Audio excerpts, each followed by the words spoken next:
Hello friends. उम्मीद करता हूँ आप सब ठीक होंगे। आज मैं आपसे मिल रहा हूँ एक और बुरी खबर के साथ। कान्हा नेशनल पार्क में 2 टाइगर्स की मौत हो गई है।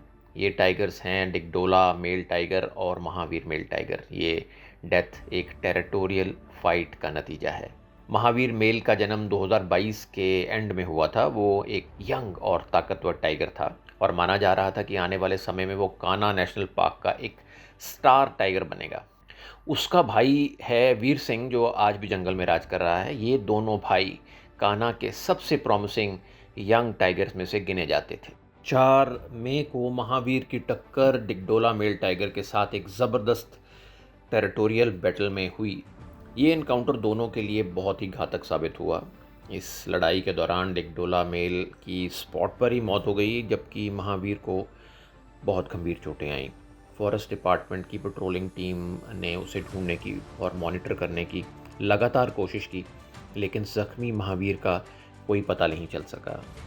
आखिरकार बहुत ढूंढने पर किसली कोर एरिया में इंटेंसिव पेट्रोलिंग के दौरान महावीर की मृत बॉडी मिली। कुछ लोगों का मानना है कि शायद महावीर को केनाइन डिस्टेंपर भी था, जिसकी वजह से वह अपनी चोटों से उभर नहीं पाया। अभी कुछ दिन पहले ही हमें बांधवगढ़ के पुजारी मेल टाइगर की डेथ, जो कि टेरिटोरियल फाइट के कारण हुई थी, उसकी खबर मिली। और अब महावीर और डिगडोला मेल टाइगर्स की मौत ने वाइल्ड लाइफ लवर्स को गहरे सदमे में डाल दिया है। दोस्तों, टेरिटोरियल फाइट्स में टाइगर की मौत के मेरे हिसाब से 2 मुख्य कारण हैं। पहला कारण, फॉरेस्ट डिपार्टमेंट के अच्छे कंजर्वेशन एफर्ट्स के चलते टाइगर्स की गिनती तेज़ी से बढ़ी है। एक टाइगर को कम से कम 30 या 40 स्क्वायर किलोमीटर की टेरिटरी की ज़रूरत होती है। मेल टाइगर की इस 30-40 किलोमीटर की टेरिटरी में 3 टाइग्रेसेस की टेरिटरी होती है और एक टाइग्रेस को कम से कम 10 स्क्वायर किलोमीटर की टेरिटरी की ज़रूरत होती है। और आज हालात ये हैं कि कुछ टाइगर रिजर्व्स ऐसे हैं जहां टाइगर की टेरिटरी घट के 10 से 15 किलोमीटर की रह गई। इसके चलते ये घातक परिणाम सामने आ रहे हैं कि टाइगर्स की टेरिटोरियल फाइट्स में मौत हो जाती है, क्योंकि नए टाइगर्स के लिए जगह बची ही नहीं है। फाइट में हारने के बाद या तो पुराना या फिर नया टाइगर, जो भी हार जाता है और लड़ाई के बाद जिंदा बच जाता है, बफर एरिया की तरफ आ जाता है, जहां उसका टकराव इंसानों से होता है, जो कि आखिर उन टाइगर्स के लिए ही घातक साबित होता है। उनके लिए तो स्थिति ये है कि आगे कुआं और पीछे खाई। ऐसी लड़ाइयों में या तो नए या फिर पुराने टाइगर की मृत्यु हो जाती है और कई स्थितियों में दोनों की हो जाती है। अब डिगडोला मेल टाइगर और महावीर मेल टाइगर के केस में ऐसा ही हुआ। डिगडोला मेल टाइगर उस एरिया का डोमिनेंट मेल टाइगर था, वो अपना एरिया नहीं छोड़ रहा था। महावीर नया और यंग टाइगर था, वो उस एरिया को टेक ओवर करना चाहता था और वो डिगडोला मेल को चैलेंज कर रहा था। महावीर यंग और ताकतवर था। उसने इस लड़ाई में डिगडोला मेल को हरा तो दिया, लेकिन डिगडोला मेल टाइगर भी एक ताकतवर टाइगर था और उसने अपने एरिया को छोड़कर भागने की बजाय लड़ते हुए मरना बेहतर समझा। उसने महावीर को कुछ ऐसी गंभीर चोटें दी जिससे महावीर कभी उभर नहीं पाया। नतीजा, दोनों टाइगर्स की मौत। महावीर ये लड़ाई जीत कर भी हार गया। और दूसरा कारण जिसे मैं टेरिटोरियल फाइट्स में टाइगर की डेथ के लिए जिम्मेदार मानता हूँ, वो है दोनों ही टाइगर्स का डोमिनेंट टेम्परामेंट का होना। कई बार 2 बहुत ही डोमिनेंट टाइगर्स आमने सामने आ जाते हैं, जैसे कि पुजारी और D1 के केस में बांधवगढ़ में हुआ और छोटा मटका और ब्रह्मा के केस में तड़ोबा में हुआ। ऐसे कई और उदाहरण हैं। कोई भी पीछे हटने को तैयार नहीं होता। इसलिए नहीं कि उन्हें इलाका छिन जाने की परवाह होती है, बल्कि इसलिए कि उनका नेचर ही पीछे हटने का नहीं है, उनका टेम्परामेंट ही पीछे हटने का नहीं है। नतीजा, या तो दोनों टाइगर्स की मौत या किसी एक का इतना गंभीर, जीत जाने के बाद भी इतना गंभीर रूप से घायल हो जाना कि वो फिर अपनी टेरिटरी या खुद को डिफेंड करने के काबिल नहीं रहता, जैसा कि छोटा मटका के केस में हुआ।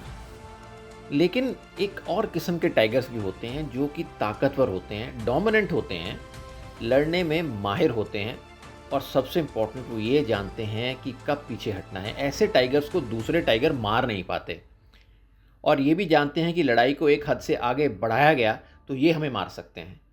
तो जब वो पीछे हटते हैं तो दूसरा टाइगर उन्हें हटने देता है। ऐसे टाइगर कमज़ोर नहीं होते, बहुत स्मार्ट होते हैं। वो live to fight another day की फ़िलॉसफी पर चलते हैं और यही उनकी सक्सेस का राज होता है। उनके पीछे हटने का मतलब ये नहीं कि वो डर गए हैं या उन्होंने हार मान ली है। उनमें लड़ाई के दौरान अपनी स्थिति का आंकलन करने का बहुत एक हुनर होता है। जैसे कि तडोबा का मोगली टाइगर। मोगली एक बहुत ताकतवर टाइगर है। जो टाइगर आप सोचिए छोटा मटका का जबड़ा फाड़ सकता है और जिसका सबसे बड़ा दुश्मन छोटा मटका हो, वो किसी भी हालत में कमज़ोर टाइगर नहीं हो सकता। लेकिन उसमें एक ख़ास बात है, उसे अपने प्रतिद्वंदी को आंकने और लड़ाई के दौरान अपनी स्थिति को आंकने की कला है। यही कारण है कि वो 10 साल की उम्र होने के बावजूद तडोबा के प्राइम एरिया में टिका हुआ है। वो तडोबा जिसका टेरिटोरियल फाइट्स के मामले में एक खूनी इतिहास रहा है। मैं यहाँ कान्हा के ही एक और टाइगर उमरपानी मेल टाइगर का भी उदाहरण ज़रूर देना चाहता हूँ। उमरपानी मेल कान्हा का शायद अब तक का सबसे बड़ा बाघ था और लेजेंडरी मुन्ना टाइगर का बेटा था। उसने बहुत सी खूनी लड़ाइयाँ लड़ी और अंत तक लड़ता रहा। उसकी मृत्यु 14 या 15 साल की उम्र में हुई। उसकी सबसे बड़ी लड़ाइयाँ अपने ही हाफ ब्रदर छोटा मुन्ना के साथ हुई और छोटा मुन्ना ही वो एक टाइगर है जिसे उमरपानी मेल कभी हरा नहीं सका और ना ही छोटा मुन्ना कभी उमरपानी को हरा सका। इतनी लड़ाइयाँ लड़ने के बाद भी वो एक लंबी उम्र जिया।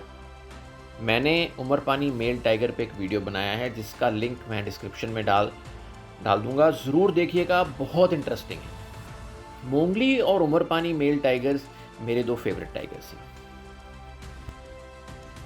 इन टेरिटोरियल फाइट्स में टाइगर की मौत को कम करने का एक ही तरीका है और वो ये है कि जिन टाइगर रिजर्व्स में टाइगर की गिनती ज़्यादा है वहाँ से टाइगर्स को दूसरे टाइगर रिजर्व्स में रीलोकेट करना। यही एक रास्ता है टाइगर्स की आपसी टेरिटोरियल फाइट्स को कम करने का और ह्यूमन एनिमल कॉन्फ्लिक्ट को कम करने का। नहीं तो हम बहुत सारे टाइगर्स को खो देंगे। दोस्तों, टाइगर एक कीस्टोन स्पीशीज़ है। अगर टाइगर नहीं होंगे तो जंगल नहीं बचेंगे। उम्मीद करता हूँ आपको ये वीडियो ज़रूर पसंद आया होगा।